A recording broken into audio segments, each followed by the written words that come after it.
राणीमान नीट नसल्यावर चट मातीत जाते गोड पुरावे. सून शेतातून आली, थकली होती काम करून.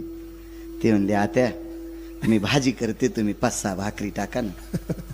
म्हातारी म्हणली बया रानात गेली तर माझ्या दिवसाला कमवायली काय. चव आली तर म्हणे काय मग दिवस जित्यापणीच घालती माय मला भाकरी टाक म्हणायली.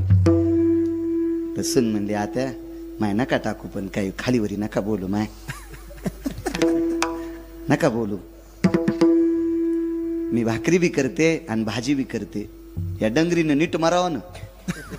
सून स्वयंपाकन भाकरी करूस तर स्वयंपाक झाल्यावर सुनानं पोराला पाठीलं, आत्याला बलेव रे.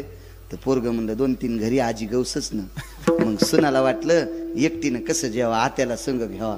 तर सून सासूला बघायला गेली तर शेजारीन चपात्या करू लागली, ही एडगळ म्हातारी उंडे करून देऊ लागली. ही मागच्या जन्मातली मांजर होती घर धोंडी.